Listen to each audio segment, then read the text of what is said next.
한여름 땡볕 아래 거리를 헤매는 여성. 를 끼고 지금 오른쪽으로 돌았어. 떡볶이가 있는 옷가게랬는데?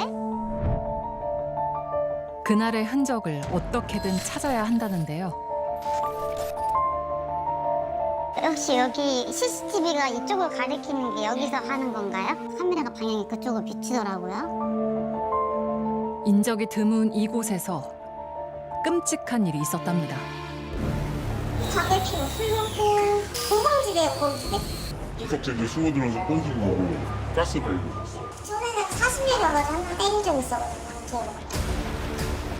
얼마나 두려웠을까. 상상만으로도 마음이 무너진다고 합니다. 왜 피해자가 잠 못 자고 피해자가 왜 이렇게 고통받아야 되는데 언제까지? 저러다 진짜 잘못될까 봐 그게 제일 걱정이죠. 그날의 비하인드를 찾을 수 있을까요?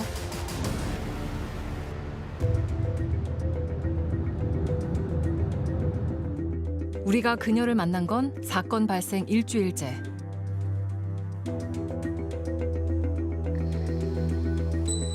여전히 그날을 떠올리면 악몽 같다는데요.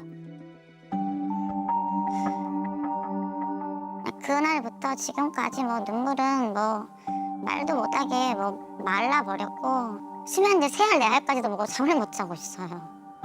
이러다 제가 죽을 것 같아요. 수면제 먹다가요. 그녀를 이토록 불안하게 만든 건 중학생 딸입니다. 6시부터 7시까지 계속 쉼없이 전화를 하는데 전화 안 받는 거예요. 근데 얘가 전화를 안 받은 적도 없고 여태까지 배터리가 심지어 없어도 친구 핸드폰을 빌려서라도 엄마 걱정할까 봐 이거 번호로 연락해 이런 앤데 친구들을 만나러 간 딸 보라가 연락이 안 되는 겁니다. 애만 태우던 그때 전화 한 통이 걸려왔습니다. 학생 어머님 뭐 부모님이시죠? 여기 파라출소인데요. 여기 저희가 신고를 했고 이제 출동을 했는데 우리가 이제 다른 여학생들 다수로부터 둘러싸여서 이제 폭행을 당하고 있었던 걸 누가 목격해서 신고를 한 거예요. 다른 시민분이. 폭행을 당했다니요. 떨리는 마음으로 경찰서로 달려갔는데요. 진술서 쓰고 있다. 설거지 못하게 하는 거예요. 애 상태를 제일 먼저 보는 게 뭐 부모인데 그 상태면 애를 병원을 데려가야지 여기를 데려오는 건 지금 무슨 경우인데요 그러면은? 뺨 주먹으로 맞아서 트로팅 부어가지고 멍들고 해가지고 알아볼 수가 없었고 손등이가 잡혀갖고 움직일 수가 없다고 하더라고요. 몸 곳곳에 상처가 나 있고 뇌진탕 증상까지 보였다고 합니다. 심리적으로도 불안정해서 치료가 필요한 상태였습니다. 마음이 찢어져서 볼 수가 없어요 진짜. 꿀밤한테 뭐 손바닥으로 뭐 얘 등짝한테 때려본 적이 없어요 저희는. 그게 제일 가슴 아파요. 결국 걔네들한테 저렇게 맞으라고 엄마 아빠 그렇게 키운 게 아닌데. 눈에 넣어도 아프지 않을 귀한 딸이 어쩌다 이런 일을 겪게 된 걸까요? 어렵게 딸 보라와 이야기를 나눠봤는데요.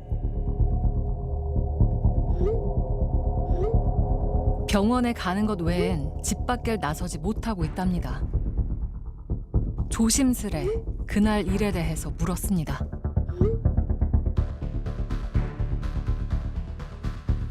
그날 사건이 시작된 노래방을 찾았습니다. JTBC 방송국에도 나왔는데요. 그러니까 육회를 나가더라고.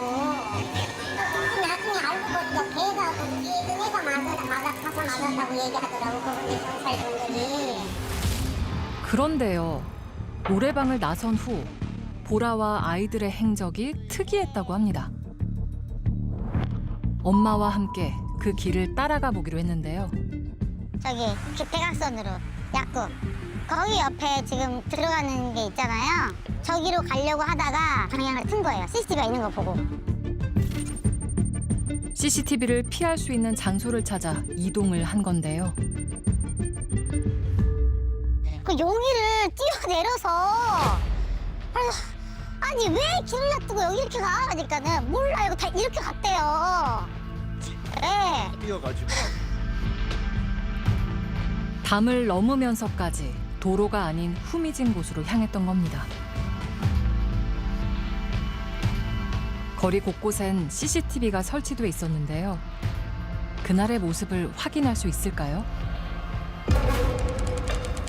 저녁 7시경 무리지어 이동하는 아이들의 모습이 포착됐습니다. 딸 보라의 모습도 보이는데요. 한 아이가 어딘가를 가리키자 아이들이 그쪽으로 향합니다. 골목 구석인데요.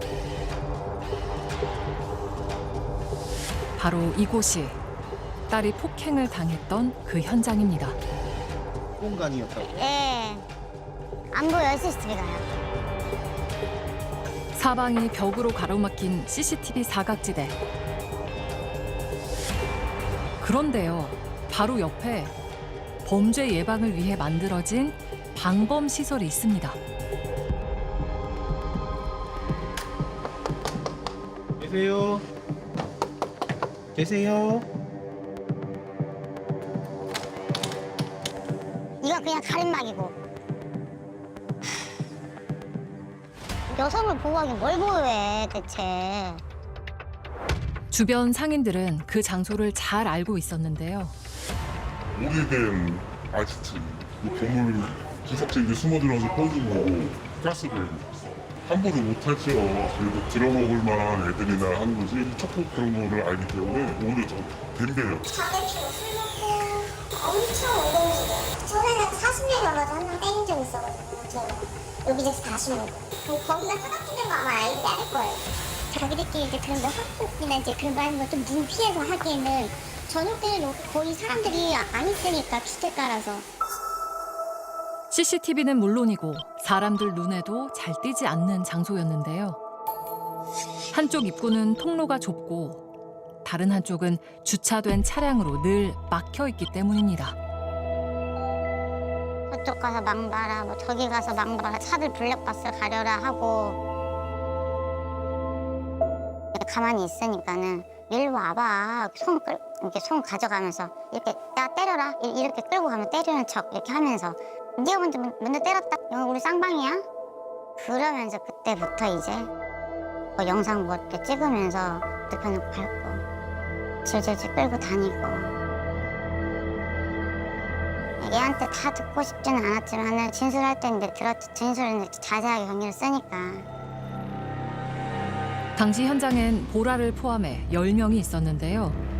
4명은 망을 보고 주동자인 5명이 보라에게 폭행을 가했다고 합니다. 저기서 내다보고. 네. 또 신고를 해. 맞아요. 그런데 목격자가 있었습니다. 신고씨 111입니다. 여기 그 고령자가 지금 학생들이 지금 폭행하는 것 같아요. 빨리 와보셔야 될 것 같아요.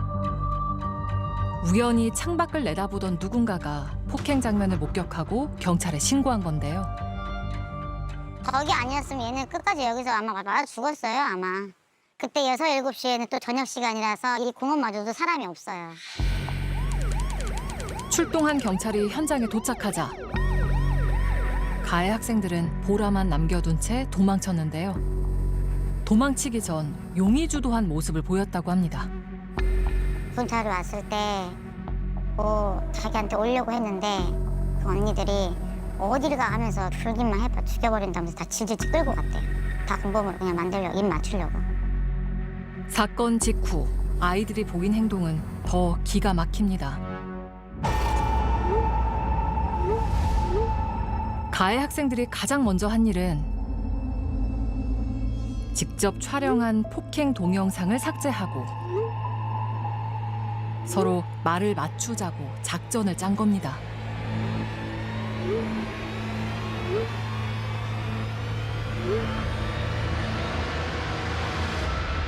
그나저나 보라를 폭행한 이유는 대체 뭐였을까요? 네가 뭐 뒷담을 안 하게 뭘 안 하냐, 뭐 너 때문에 뭐 싸움이 일어났냐, 뭐 했냐, 뭐 뒷담 안 했는데 했다는 이유로, 거짓말했다는 이유로. 그게 정당한 이유입니까? 안 했다고 100번, 1000번, 1000번을 얘기를 했는데도 네가 좀 맞아야 말을 입을 풀겠구나. 나가자. 현재 폭행에 직접 가담한 5명의 학생은 경찰에 입건된 상태인데요. 폭행의 증거가 사라진 건 아닌지 엄마는 불안합니다. 우선 대상자들에게 조사는 다 완료를 했고요. 현장에서 뭐 촬영했다라는 게 있어서 휴대전화도 저는 다 제출을 받아서 근데 뭐 삭제한 상황이라서 포렌식 지금 요청해 놓은 상황이고. 그런데 경찰 조사 과정에서 놀라운 사실을 알게 됐습니다. 오늘 갔다 온 거는 이번 사건으로 인해서 이미 6월 달에 폭행이 있었다는 걸 알게 됐죠. 그것도 가 말을 안 했으니까. 이번이 처음이 아니랍니다. 가해 학생들에게 2달 전에도 폭행을 당했다는데요.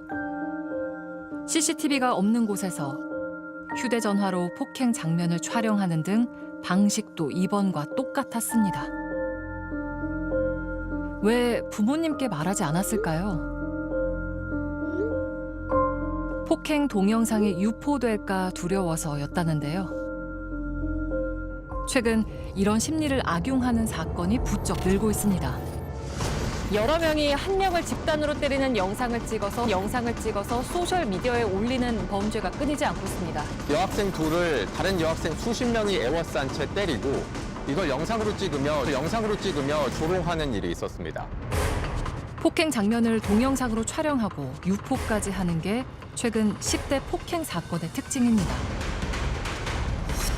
증거를 남기지 않으려고 CCTV는 피하면서 동영상을 찍어서 증거를 남긴다.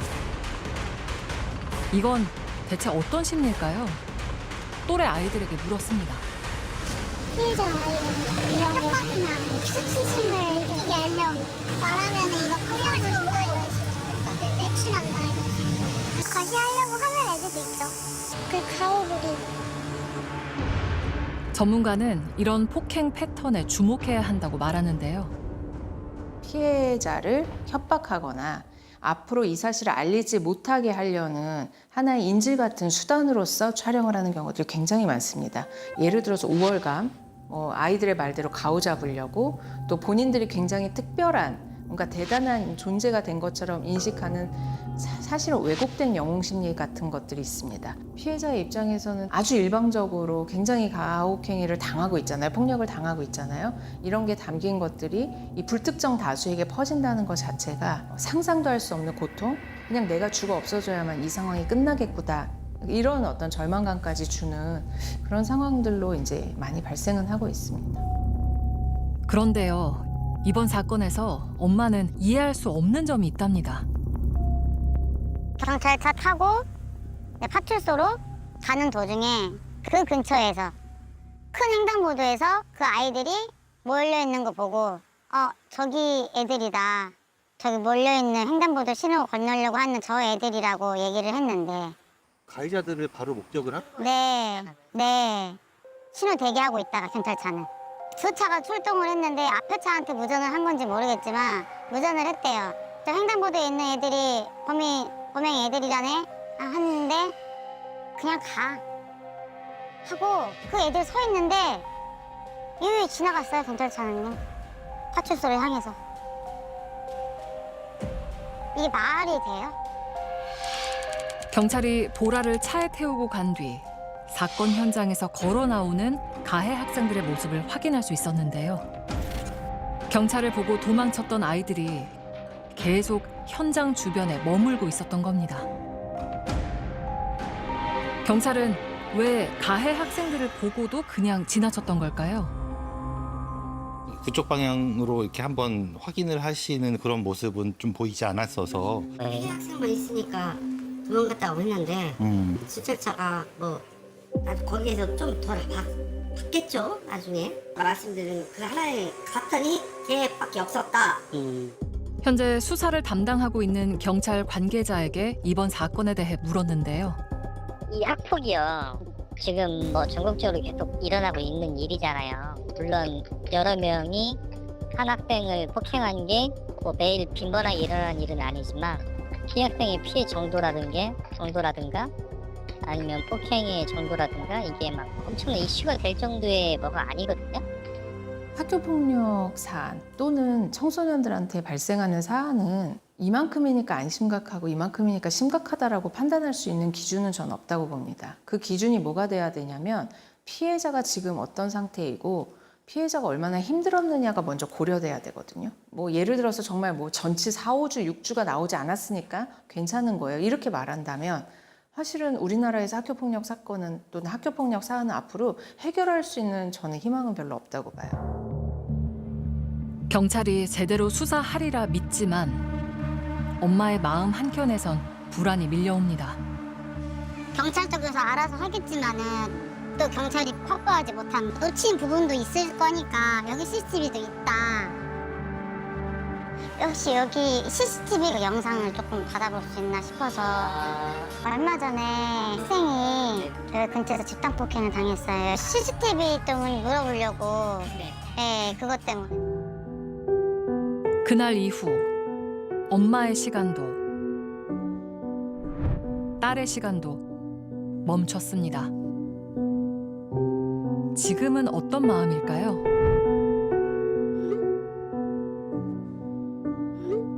학교 가기가 무섭다고 합니다.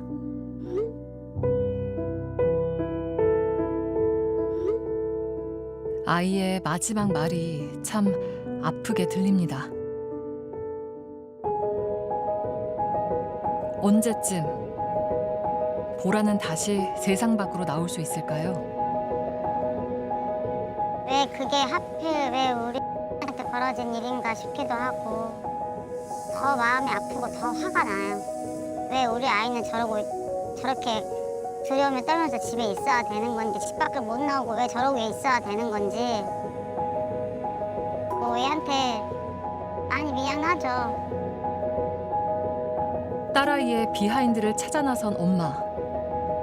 엄마의 싸움은 어쩌면 이제 시작인지도 모릅니다.